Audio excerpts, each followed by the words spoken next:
Okay, everyone, we're going to go ahead and get started. So welcome to our next session on Ask the Experts. I'm going to go through a short introduction just to give you some instructions, and then we're going to go ahead and get started. So this is our agenda. I'm going to just give you a short introduction here and talk about our goals of the session, our topic for today's session. The demonstration will last about 40 to 50 minutes, and then we'll open up the floor for questions for up to 30 minutes or so of questions, and then we'll summarize. So this is our Ask the Experts webinar. Again, welcome. Thank you for joining. So webinar format, I'm going to be presenting today. I'm your welcomer, moderator. Today's presenter will be Ron Stark. Most of you probably know Ron. He's a senior developer on our team and was the original architect of our schedule board system. So we're excited to have him present to us today. And then I'll be following up with you as needed. The process for our webinar is that all callers will be muted during the presentation just to cut down on background noise and so forth. Your questions will be submitted into the chat window in GoToMeeting, and I'll show you how to do that. We want to limit questions to today's topic, which is the schedule board module. And I'm recording this now, and we'll make this available to you afterwards so that you can go back and review. How do you ask a question? Well, we use the chat box. If you notice over on the right-hand side in your GoToMeeting box, down at the bottom, you'll see a section called Chat. You just type your message down below that in the chat window. And when it asks you, make your question so that the organizer or presenter, actually send it to the organizer only so that I can gather those questions and direct those to Ron to answer for us. So that's how you ask a question. You can do that at any time during the presentation, and then but at the end I'll read through those and we'll get those answered for you. Our goals for the session, we want to explore the product. Today, as I said, the schedule board. We're going to review that in detail, explain what options are available, the existing capabilities, and any upcoming changes that we have that we may want to share with you. Our goal is to get feedback from you on both the module and on the webinar. So we appreciate your feedback. We try to use it to make it better for everyone. And, we want to share best practices, based on our own experience with customers who are using our schedule board module, hopefully to help you use it better and just build, knowledge within our customer community. So today's topic is schedule board. We'll go ahead and get started with that. I'm going to turn the controls over to Ron. Ron, let me unmute you first of all.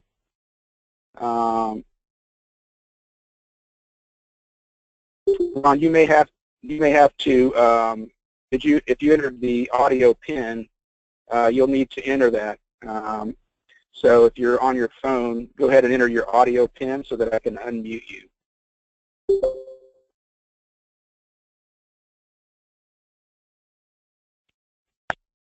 There you go. Ron, can you say something just to verify that I can hear you?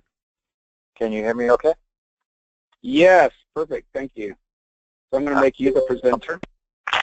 Something actually worked. Yeah, yes, it actually works. So yeah, go ahead and be the presenter now, Ron. So you'll need to share your screen and take it away. Okay. Can you see my screen there, Tony? Yes, I can. Thank you. Yep. Okay. Perfect. Thank you very much. For everyone on the call too, if you want to maximize your screen, you can move the GoToMeeting box out of the way. There's two little arrows that point to each other up in the top right corner. If you click that, it'll move the GoToMeeting box to the top, and then you can click the maximize button on your window, and it'll make it full screen for you. So I'm gonna hush up now and let Ron do the talking. Okay. Good afternoon, everybody. Schedule board has several flavors. We have the Pro version, which we'll spend our demo time in for a majority of it. This is where your scheduler would live and die. We also have a view version, which is for your CSRs or anyone outside of the schedule board. This loads much quicker. Can be auto set to refresh at a timely rate, a minute, 5 minutes, 10 minutes. We have several clients that have giant screens out on factory floors or in CSR type rooms where they can follow the schedule board live to discern important feedback or appropriate feedback for operations people and SCSRs who are looking to book orders. You can get into all kinds of functionality, and we'll come back to that in a little bit. I have a couple more menu items here. We have some status checkoff that comes off the main menu, and we'll discuss this as we go, but just wanted to show you that you can access these externally from our main menu without having to go into the schedule board system. This allows for external feedback from other departments to the scheduler on arrival of materials, whether they be your die, your artwork, your labeling, without having to use some other form of communication, whether it be email or manual, post-it notes. I've seen all kinds of crazy things that this process helps eliminate. We have several reports that are custom for the schedule board, and those can be accessed externally as well without having to open the entire module. So let's go ahead into the Schedule Board Pro. Now what you see here is that we have the ability to have multiple schedule boards within the company. We've had some companies in the past that have been corrugated and folding at the same time, thus they would have different schedule boards, but we share the same code base. We have several clients that have created sub-departments, whether it be foam, or they want to break up their departments into their presses. We have one client that has 5 different schedule boards that run. And if you're in that environment, then the schedule board needs to know who you are when you're coming in. Otherwise, if you just have the one board, you would bypass the selection and it would auto-load the board in particular that's applicable to your company. It takes a moment to load the board. I'll show you in a minute how much data we go and gather that's scattered throughout the ASI system, close to 100 fields. So it does take a moment sometimes, depending on the volume of data, to pull all that together and load the board. The board is presented based on your default selection. So the grid, in this case, we're looking at 3 days of time that you can see across the top, 17th, the 18th, and the 19th, in 3-hour increments that we use for the grid. This is customizable and can be set to however it is that works for your environment, whether you need to see a week out or 2 weeks out. On the far right, we have this yellow question mark, which is our online help. This is close to a 100-word document. I have documented all the features of the schedule board within this document. This isn't so much a how-to as to what is. What are all the various icons? This is one of our more complicated modules in the system, usually requiring a couple of days of on-site training just to cover all the functionality that we present here. So this document is a good prep document for anybody that's about to enter into the schedule board to go ahead and read and review and get familiar with all the terms. It's somewhat impossible to absorb all this material, but at least you'll know what functionalities we have and all the features that exist. And that can be brought up at any time, and we'll be glad to send that to folks if you want to review that, if you're not currently a schedule board user. Let me minimize that back down. There's a lot of material here, so I'm going to give you the 10,000-foot overview as quick as I can to fit it within the 40 minutes. Suffice to say, like I said, it takes us several days to educate folks on all the functionality that is here. Our resource tab allows you to select from your ASI system those machines that you're going to be tracking. You can have way more machines in your system than will be utilized on the schedule board, in that you can set up several machines with different configurations for different capacity and standards. But they'll all funnel to one machine that is of a like. So if I have several sheeter configurations, we're going to want that to funnel to just one sheeter on the schedule board. And this allows you then to select that master machine to track across the schedule board. Our downtime capabilities allows the system for you to tell the system when are your machines available.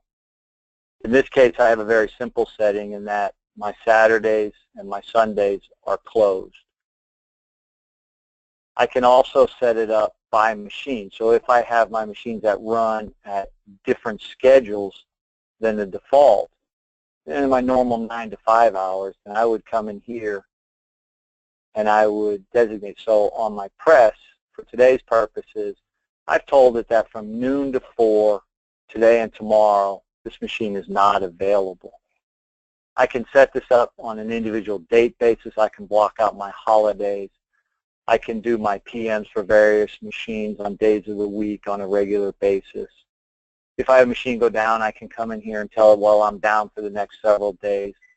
And this allows the schedule board then to adjust the jobs accordingly to compensate for that time that will no longer be available. And vice versa, if I'm going to run a weekend shift, and I normally don't, I can open those weekends up and reclaim that time. And by packing the board, I can reclaim that time and adjust my jobs accordingly.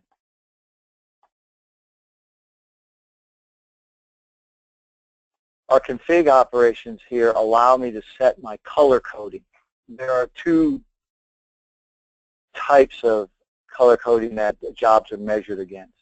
All jobs are measured against time and its due date. It's due date in relationship to our current date and time, and it's due date in relationship to when the job is scheduled to begin and end. So you find these on the left-hand side column of this screen. On the right-hand side column, we give you up to 14 what we call status checkoffs that you can track over the various course of the job to see the status and use color codes to distinguish. So if I'm waiting for dies, or I'm waiting for artwork, or if I'm waiting for plates, I can track that here, and as those materials arrive, I can check those off.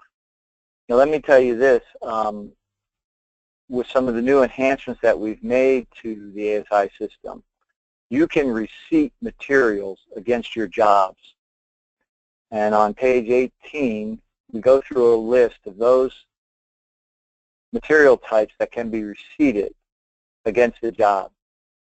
And this allows you to receipt them, and the schedule board will auto pick those up and automatically check those off for you at load time or at reload time. For those of you that have legacy systems, or for those clients who have a legacy system, we had created customized statuses that allowed, but the system did not have the capability to auto receipt them and check those off. And in the beginning, we only were able to receipt board. So we have some legacy ones out there, and or not all clients will receipt materials against jobs for various reasons. But just suffice to say, we have that capability, and or you can manually track the statuses. And this harkens back to when I first started, and I told you that there was an external way to go to the status checkoffs, and different users from different departments can go ahead and check off these materials externally against the job, and it'll automatically be communicated to the schedule board to accept those checkoffs and have the schedule board update accordingly. For those of you that are Advantzware users, you're familiar with our infamous NK1, which is all our configuration settings that tell the system how to behave and how to act through various processes depending on your preferences. This screen here is nothing more than a glorified NK1, except it's in a graphical format. And basically it just says, how does my board start up? What does it look like when it functions? How does it behave under various scenarios? It's a little, I shouldn't say a little, it's a lot simpler than some of our NK1 in that it really is how does the board present it as opposed to some of its default behavior. One of the things I said, when the board first loads up, it goes out and scours the ASI system for a multitude of data that is scattered throughout our tables for various reasons. The schedule board tries to bring all of that data together to give you meaningful feedback so that you can use it in an intelligent way to schedule your jobs. This screen here at this point shows you that we are bringing in up to 87 customized fields into the schedule board with room to grow. There's another 20 or 30 that come in by default, some of the basic job number and machine and things like that. Some of these fields may not be applicable for all of you, and in certain circumstances you can turn some of these off that are applicable that you don't need, and thus improve the speed at which the schedule board will load. And we can assist you in determining which ones you need and which ones you don't that are applicable, particularly after we come on site and help you get the schedule board up and running. So those are some of the base configurations that are set up behind the scenes. Once you've set them and configured them, it's usually, touch once and leave. We have the ability, so I'm going to go back over here to the upper right-hand corner. We have a capacity view, which lets us take a look at on a 30-day window by default, and you can expand these dates and times to see how much is available, what capacity is available on a particular machine across the date. So as you can see, our sheeter, I don't have any available time until December 1st, at which time I'll have 5 hours and 25 minutes still available on that date. The top row is a special row in that it shows what jobs have not been scheduled. By default, we usually instruct you to set an NK1 setting so that when new jobs are created, the dates and times are left blank. This puts the job into what we call a pending box. I'm going to move a job to pending so that I can show you that module. So if I had jobs that were not scheduled on the board, if I access our pending module, I would see those jobs that are available. By default, under most scenarios, we set your settings so that the jobs, dates, times are blank, and this is where they end up.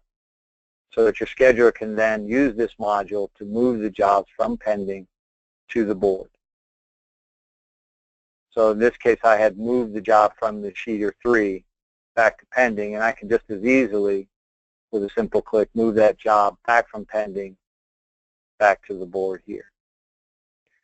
These pending modules, as you can see, has a lot of functionality to the left-hand side, and it would be very time-consuming for me to go through it, but suffice it to say that you can use this module to place a job anywhere on the board that you desire, either by default, or you can insert a job. So if you've already got your scheduled board booked and you need a job slotted in, like the next job to run or the next one after the current one's finished, the functionality exists for you to do that fairly easily. We have another pending module for those companies that have want to schedule around a particular machine. In other words, you have a master machine, and if it's operating at its max capacity, that's basically as good as you're going to get. And this module will allow you then to schedule around that machine and place all the other operations as they will to optimize the operation of this machine. And or you can do it for several machines. You can schedule one particular machine capacity, move on to another machine that may have a different type of operations and routing, and schedule it from here. This is a little more advanced version than the basic one I had just shown, but suffice it to say that we have that capability for those that need that sort of scheduling power and or move to a more advanced stage as they become more and more comfortable with the schedule board.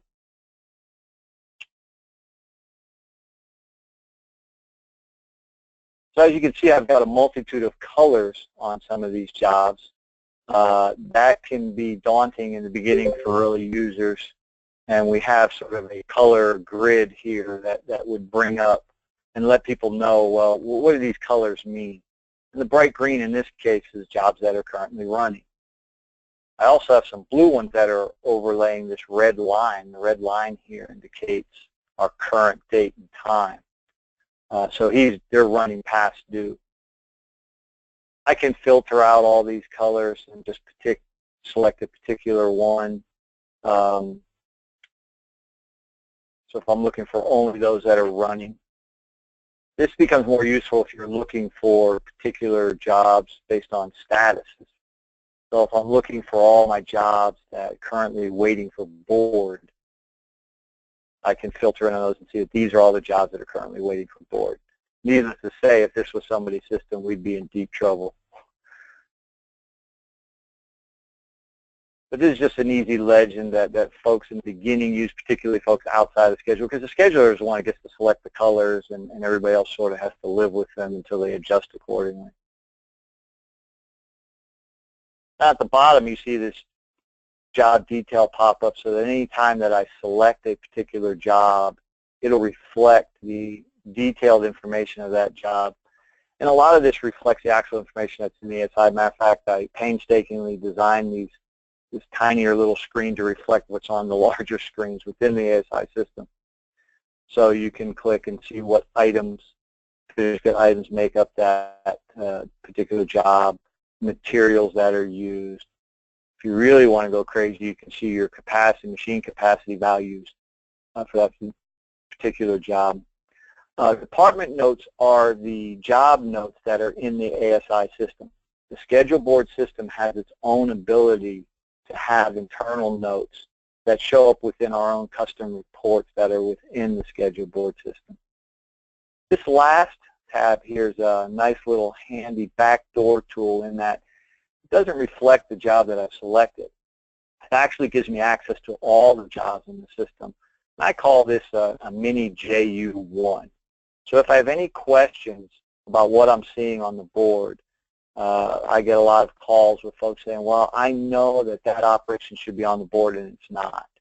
Well, odds are it's because of some information that's in the ASI system that's preventing it from being there. And this is a quick way to look that up and or correct that situation right from here, rather than you having to flip screens or go back to the ASI system. We try to make it easy so that you can live within the board as often as you can without having to keep multiple screens open and flip around.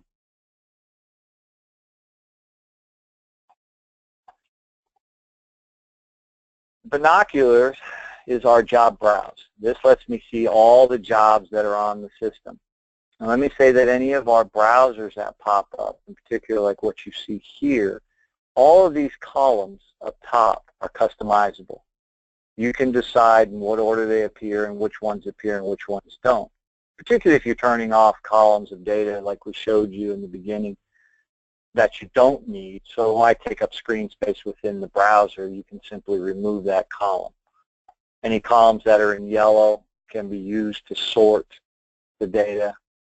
So if I want to sort them by the particular machines, I can certainly do that. I can come over and sort them by due date, which is key. As you can see, I've got some really old ones here that were due back in 13.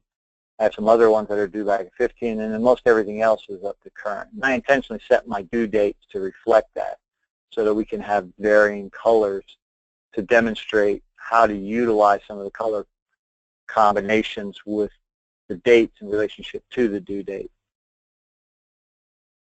I can filter on just a particular machine. Let me pick one here. My sheeters. So I can focus on just those particular ones, particularly if I'm just trying to find a particular job or where its status stands. So this is basically just nothing but a glorified search tool.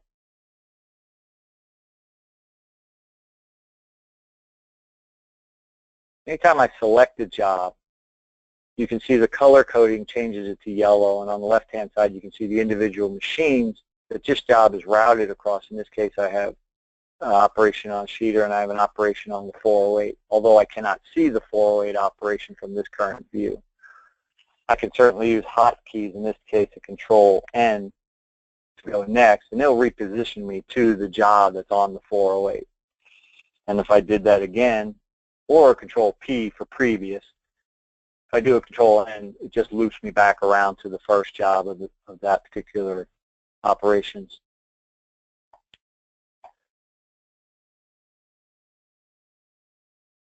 Moving along here, you can, as I told you, we have our own particular notes. Anytime that I selected a job, these icons on the top row here, where I have a push pin and a green check mark next to our pending buttons, allows me to enter the note module and add notes as I see fit.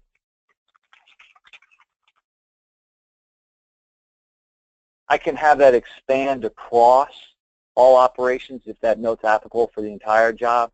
Or in this case, I only want the note to be applicable for the job on the sheet. When we run our custom reports within the schedule board, these notes can then appear. So if you use our reports to distribute your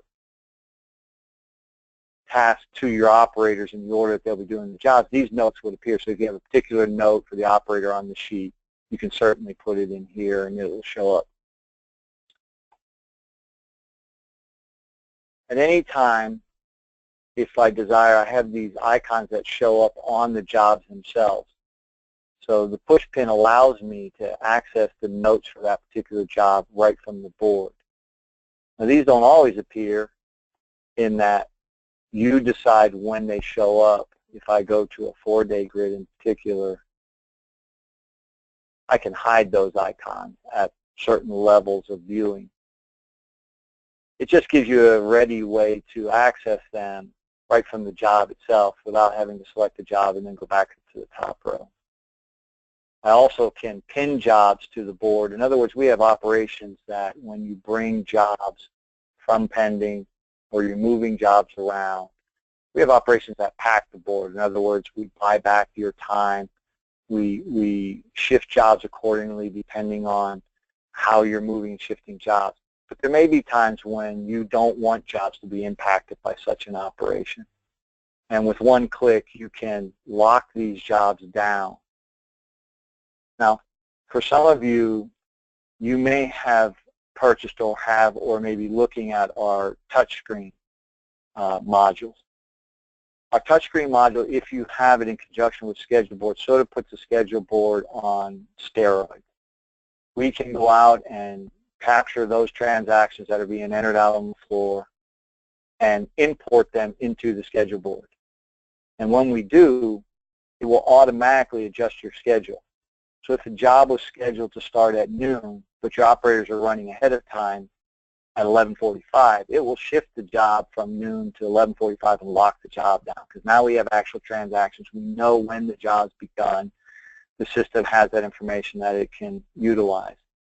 And we've just gained 15 minutes, and so when we pack the board, we can gain that 15 minutes back. And conversely, if a job is running late, scheduled for noon, but doesn't start till 12:30, you've lost a half hour.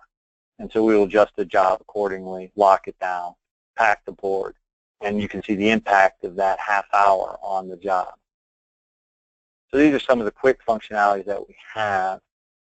And there are a myriad of ways. Anything I show you can be done multiple different ways through various different modules. So in this case, I was locking these jobs down. I can readily do that with the machine's individual pop-up, which looks a lot like the browser that we have, but with a lot more functionality. And as you can see in this column here, we're reflecting those two locked jobs. And I can just as easily unlock them from here. I can just as easily lock entire jobs. If you have the touchscreen and you have transactions, whenever you highlight a job, we have the ability to have a pop-up. In this case, I don't have any machine transactions in this, but you would be able to see the transactions that the operators have been entering against this job at any given time. This becomes an extremely useful tool for a lot of folks outside of the scheduler to see in the process where a job is in particular. You know, even if that's running, you'd be able to see the production quantity in real time as the operators have entered it. I can move jobs from here. I can select a job and move it down. If you notice, the sequence number on the first line is slowly changing as I click down. When I resort, we'll see that that job is now down at number 7.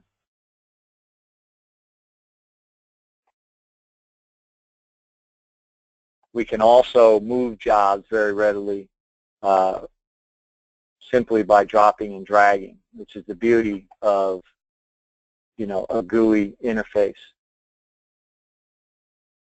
In this case, I want to take this job and I want to move it up a couple of jobs. I simply drag it, drop it on top of the job that I want to replace it with. We have various options that we go through the training so that you understand the impact of these of the different modes that we have. But in general, we want to just insert and push that job. So now it will inherit the starting date and time that the job that it landed on, and everybody to the right will subsequently adjust it. I can take a job and I can readily move it to another machine. So if you have multiple gluers, but you schedule to just one gluer, which is very common.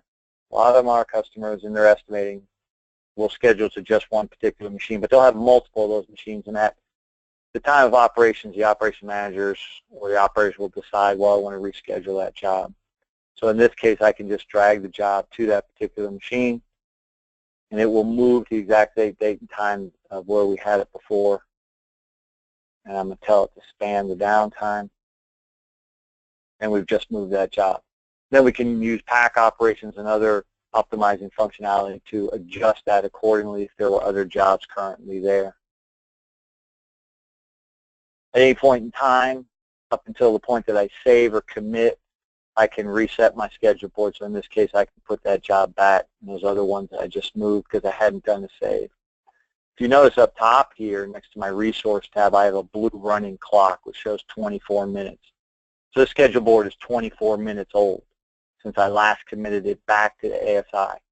Schedule board, when it starts, takes a snapshot of the ASI system as it existed when you opened the schedule board. Anything that happened subsequent in the ASI system, new jobs that are created, jobs that are closed, are not reflected on the schedule board until such time that you sync them back up. The schedule board becomes the master. So when I save, whatever values I have in the schedule board, that's what will be written back to the ASI system. And the save operations takes nowhere near as long as the load for various reasons. It only takes a few seconds.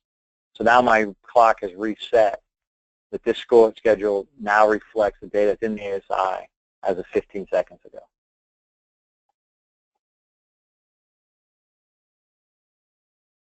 I can change.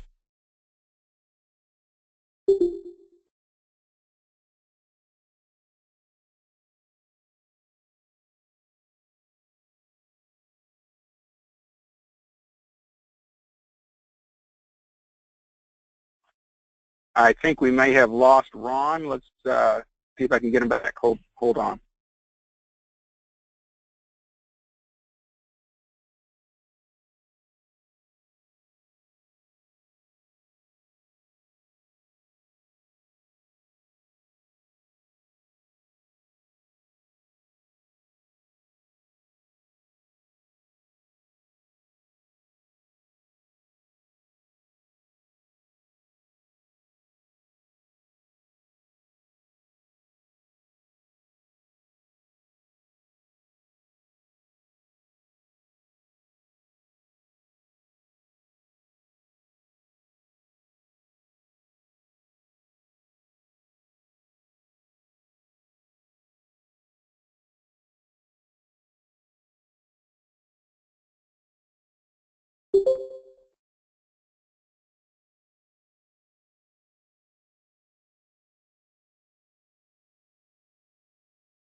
Okay, bear with us. We're going to try to get Ron back here. Stand by.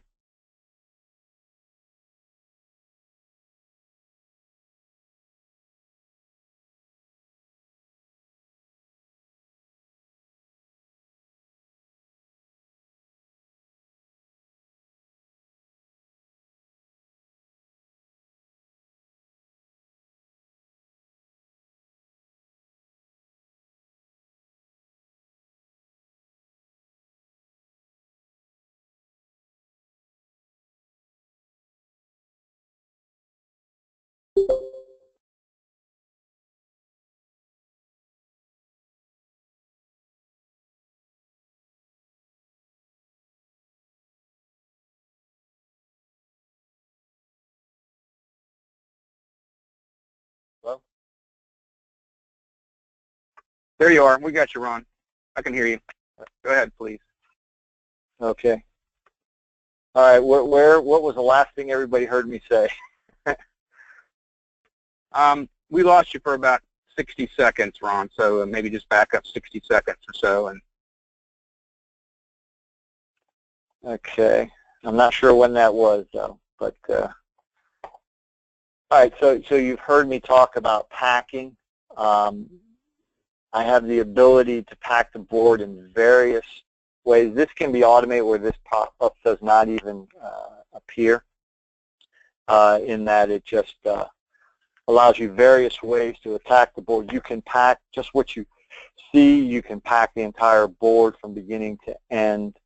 And it's simply a one-click operation that runs through the board. So if I were to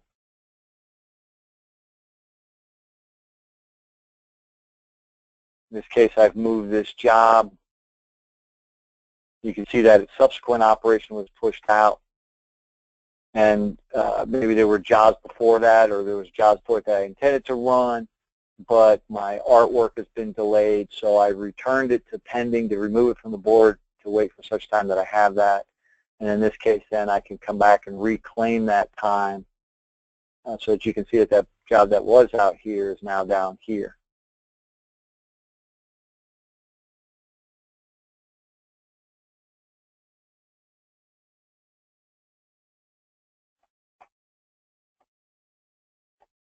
Okay. I've mentioned several times that we have report capabilities. By default, we have several department particular codes: die cutting, finishing, and printing and sheeting. Our generic ones, or our main ones, are what are the jobs that are still remaining in pending.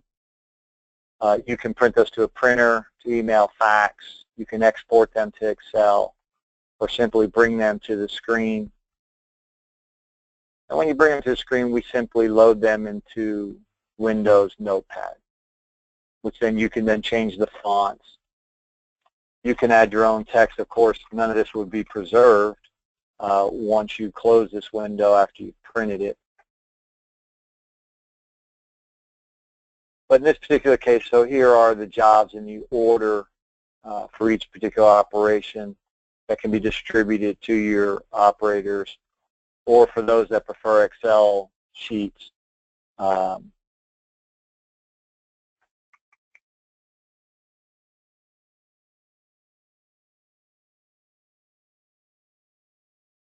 those of you that live and die in Excel, which seems to be more and more of our client base, you can easily export your data and have at it as you see fit for presentation to your various departments, or for yourselves, or for whatever purposes you deem. And we do not want to save that. Now, as I suggested, all of our reports, you can create up to 9 custom versions of our default reports. Also, to the left-hand side here, you see these beginning and ending ranges that can be used to filter on the reports at runtime. This is also customizable. You can decide which fields are applicable to you and which ones are not.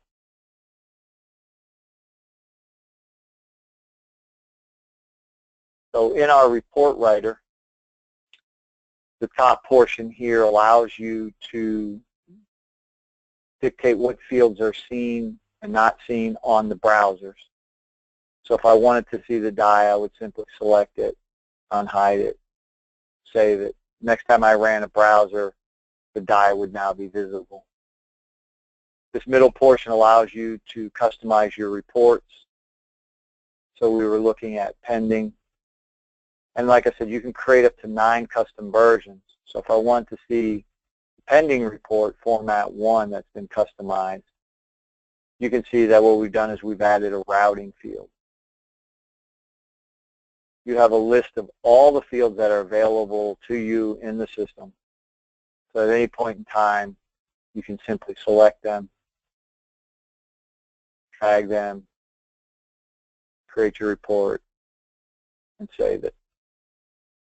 You also have a corresponding Excel. So in this case, if I want to keep that in sync, I could simply add the category to the Excel sheet. The filter fields that I showed you left and right are set right here, simply by turning them on yes or no. So it's pretty, it's fairly simple operation to set these. One of the things I wanted to show you is that on the job itself, you see various information. In this case, we show the job number, customer, customer name, finished good item, finished good description. And I also show the run quantity. Now, I did that in preparation for our demo today, in that that is completely customizable through the report writer. So in this case, I have a job text. This is the default because my format is blank. But I created a format 1, which shows the run quantity had been added to that. I can then add more fields to this. So if I want to see the routing field, for example, I can now let's put this down here. And I can save this. And by simply reloading the board so that it can rebuild the jobs, we will now see the routing field added to the text of the job itself. And we'll give that a few moments. So now, I don't have this set up to actually populate the routing field, so I picked a bad one from a demo standpoint. But as you can see, if we had this checked off, we would have a value in here. You can see we added it easily enough. Whenever I do mouse over, and I may have mine turned off, we have a tooltip pop-up that pops up over top of the job. I would need to go out to my progress configure, because as a developer, I don't normally turn that off. So I apologize for that. I should have tested that first.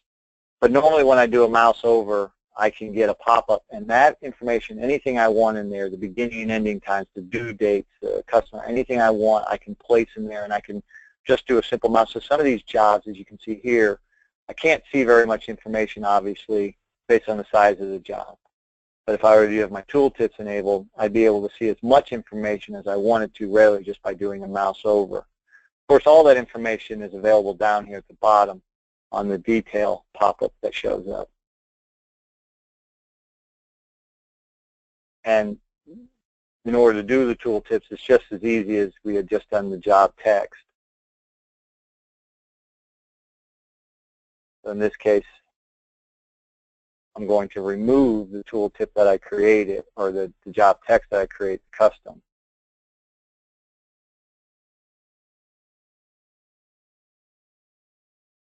And then my tooltip pop-up is maintained same right here. So in this case, we show the beginning and ending dates, the due date, the production date. And when I moused over, this is the information that I would see. Reload the board. And we'll see that our job text will adjust accordingly because I've removed the custom job text, so now it's using the default. I showed you how you can move a job from one machine to another, but in many cases you may want to move a multitude of jobs from one machine to another. And we have modules that allow you to do that allow you to sort and filter particular jobs. So if I wanted to filter on our sheeter, I can see just those jobs. And I can select a whole host of them that are applicable. I can tell I want to move those to the press.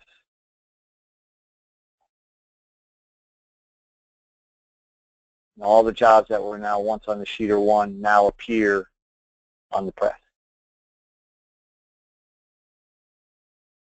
That's very helpful if you have a massive amount of jobs. I've seen clients where they have multiple gluers and they want to move whole shifts from one machine to another. And rather than dragging one job at a time, this module allows them to do that very readily. We also allow you to reselect and sort jobs and move jobs around based on sort of a grid-like format here, and that if I take my sheeter and I wanted to move this job, and then I could come over to my sheeter 3,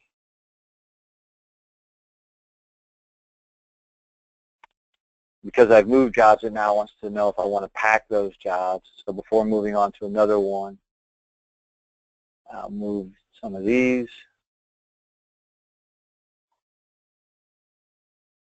Save. It wants to, again, everything centers around the concept of that we pack the boards for maximum operation so that there's no dead time between jobs as best that we can configure them.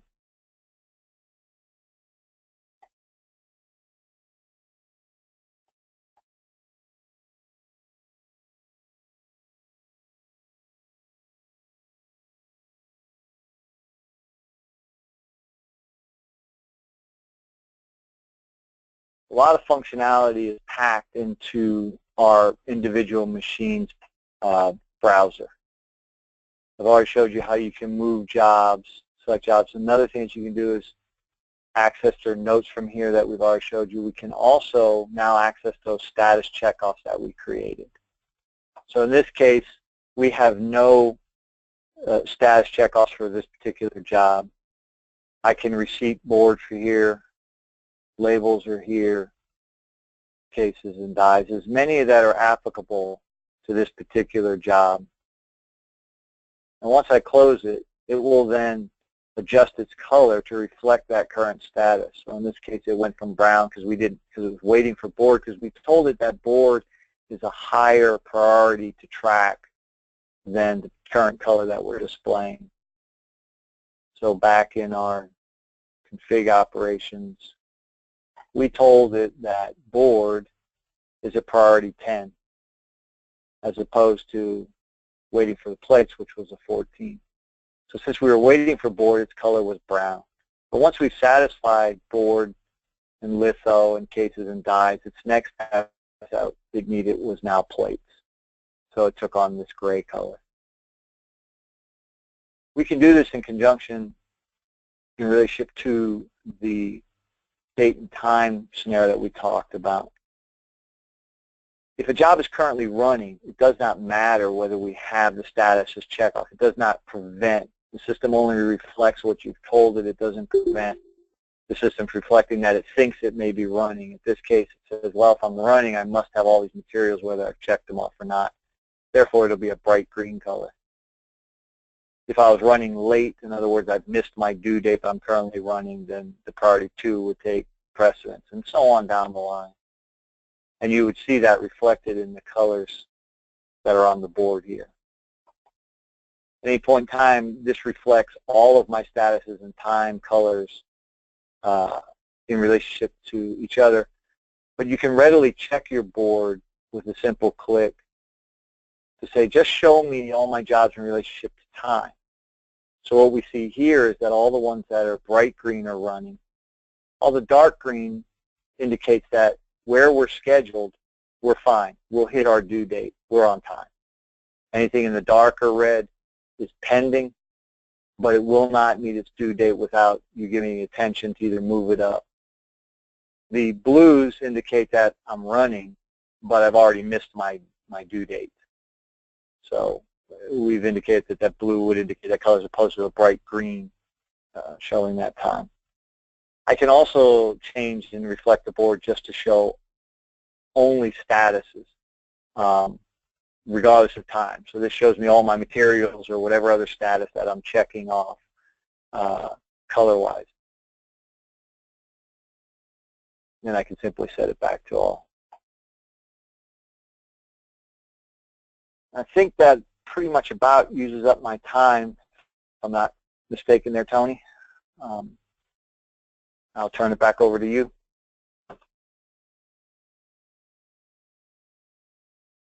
Okay. Thank you, Ron. We do have a couple questions here. So one question I have here, can the same job run on multiple machines? For example, jobs with large number of blanks gluing on 2 gluers at the same time. If the operations would indicate that there are two operations for that, in other words, can you split an operation for two things? Sure, you can go to JU1 in the Advantzware system, duplicate that routing, adjust your quantities accordingly for the two different machines, and then reload the board to show those operations and move that second one to another machine. I can start an operation. Let me find one that has multiple operations. So let me go ahead and I'm going to complete this operation so that he's done. So once we run complete it, we can remove him from the board.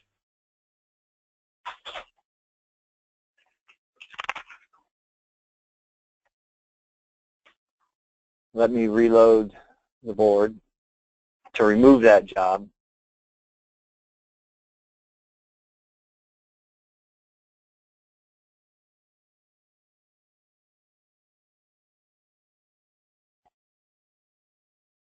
And I want to begin the second operation before I've completed this first one, which is more realistic. But how much time do I need in order to produce enough material to go to the second operation? And we allow you to readily do that by telling it that in this case we need 3 hours of runtime to produce enough quantity. So when I now pack the board, it's probably because of the date and time here. Control L.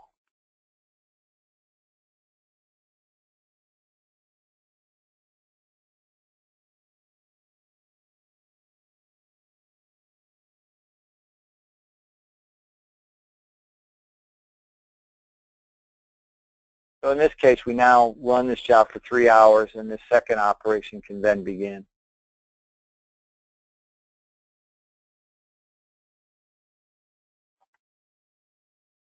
Next question. Okay. Thank you, Ron. The next question comes, it says, in downtime, what are the different colors? What do they mean? What do the different colors mean in the downtime bars? You're talking about on this grid where I see the red just indicates a weekend. Yellow's a weekday. When I have this setting set to calendar, whatever information I place in here, so when is Thanksgiving? The 24th? So if I want to come in here and I want to block off the entire day, I simply enter it. And because I have this setting over here as calendar, this will apply for all of my operations. If I wanted it to apply to just a particular machine, so if I went down to the press and entered time, this date and this blacked out time would only apply on the 23rd to the press. The blue row applies only to a particular machine that you've selected over here. So in this case on the press on Thursday and Friday, I am not running from 12 to 4.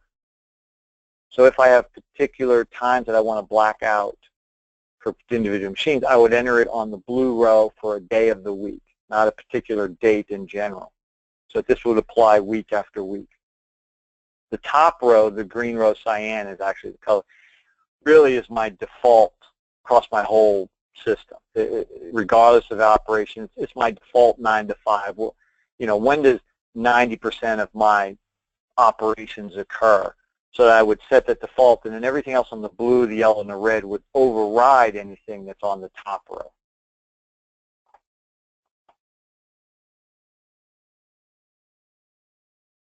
I hope that answers that question. Okay, thank you. Another question is, how do you turn on the lock jobs feature? If I want to lock a particular job, I can, if I have my icons available on the desktop, in this case I do, I have that turned on, I can simply click that icon, and this job, W2297, is now locked. I can do that for any subsequent job that's visible. I can also open up its machine detail, and I can lock a job from here by simply updating the lock column. I can also lock the entire, whatever I see that's visible. So in this case, if I want to filter on 1837, so all of my jobs, all of these forms here, I've got 19 of them, I can lock all those. I can just as readily unlock those from here also.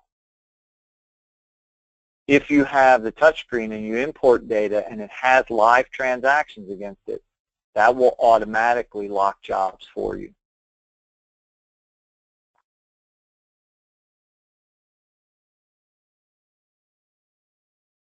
Okay. Thank you. So the next question is, can you see all downtime for just the next week for all resources? Visible on the board or through here? I can visibly see the calendar, so if I change particular calendars, I'd be able to see my entries. I can also go under this quick copy so that I can see my entries in sort of a browser format as opposed to visual. So in this case, we can see that I'm closed Saturdays and Sundays, and then I'm going to be closed the 24th and the 25th. If I were to go down to the press, which I know we have some entries in,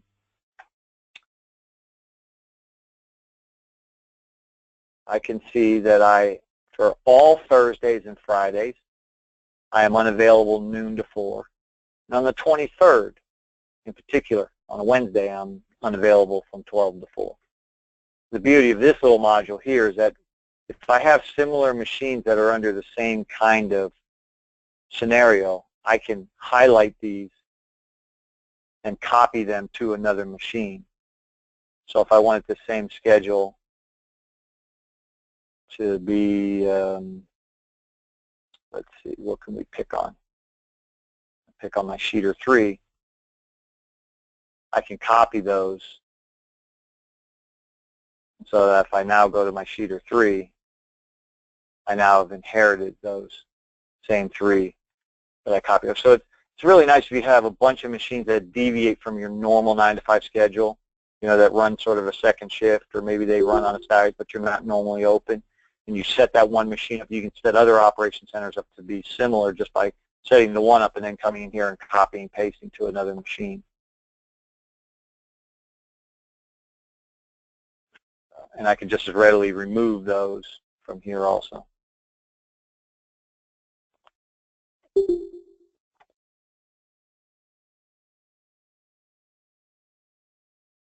Next question.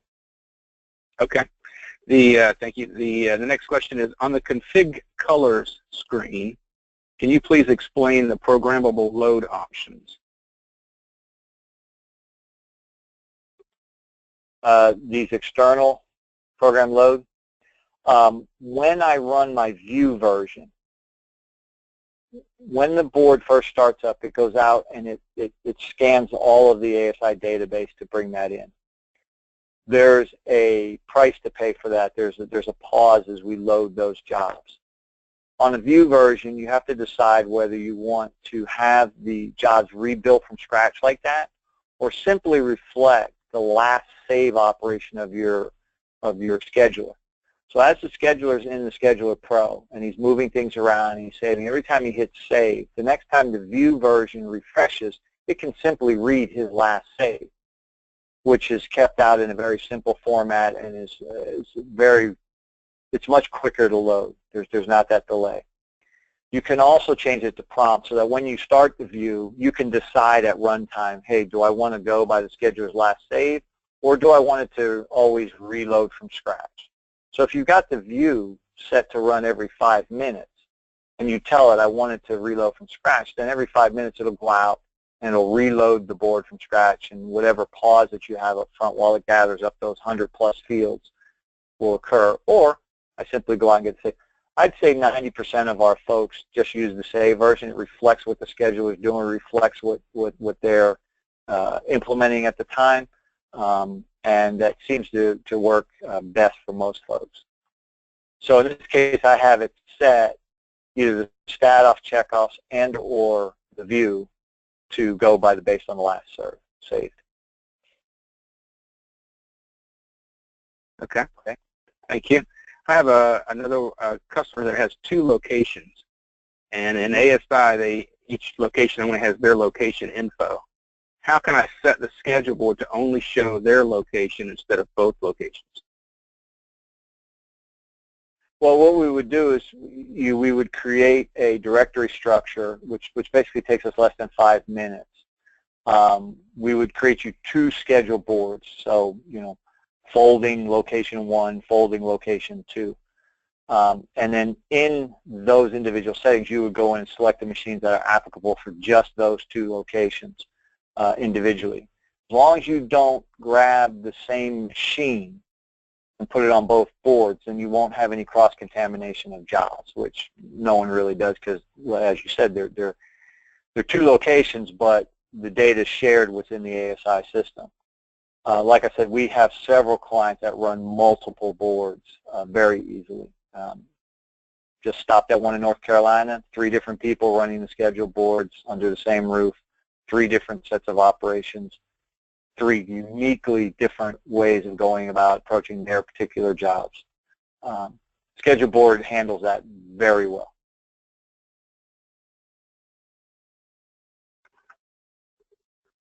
Okay, thank you. One last question. Can I sort by multiple yellow fields, such as show me all the pending jobs with the same style and board grade? Show you all that. Yes. If I'm in here, I have a filter icon. And this allows me to have a beginning and ending range. And again, this is customizable. You can decide which fields, as many or as little as you want in here. So by filling these out and then applying, whatever browser I have open, and it doesn't necessarily have to be just this browser. It could be in the pending, could be in this job browser, it could be in the individual machine pop-up. I can filter on this, and as long as I leave this open, I can then filter and then sort based on the different columns. We can only sort on one column at a time, takes precedence, but we can sub-filter that based on this pop-up here.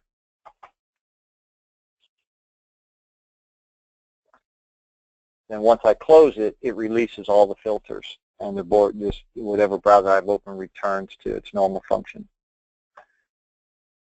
Next. Okay. I think that's all of the questions that I'm seeing from customers, Ron. If there's any other customer that has a question, if you could please enter that in the chat box, we'll get that answered for you. While you're thinking about those questions, I do want to announce that we have a special. We want to thank you for attending today, so we want to reward you. As you know, there are some tax benefits this year, Section 179. You may or may not know that, but there are some tax benefits for purchasing and installing systems by the end of the year. What we want to do is reward you for attending our webinar today. So we're going to offer a special on scheduling training. If you purchase the scheduling module or purchase additional training for scheduling, we're going to take $250 off per day of training through the end of the year. So if you if you have the schedule board and you need some additional training, or if you are interested in buying the schedule board, we're going to give you a $250 credit for each day of training that you purchase this year. So I want to announce that. I'll be sending that out in an email as well, but I wanted to make sure everyone knew that. So be thinking about that. Are there any other questions that we can answer about the schedule board? If so, please enter your question in the chat box.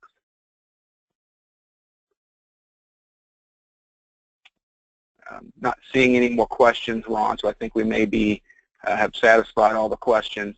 But again, take advantage of this special. Again, I'll reach out to each and everyone that attended the webinar today, but we want to reward you $250 off of each day of training for any training or even the schedule board that's been purchased this year. Okay, Ron, I think that is it. And everyone, I want to thank you for attending today. It's a very powerful module.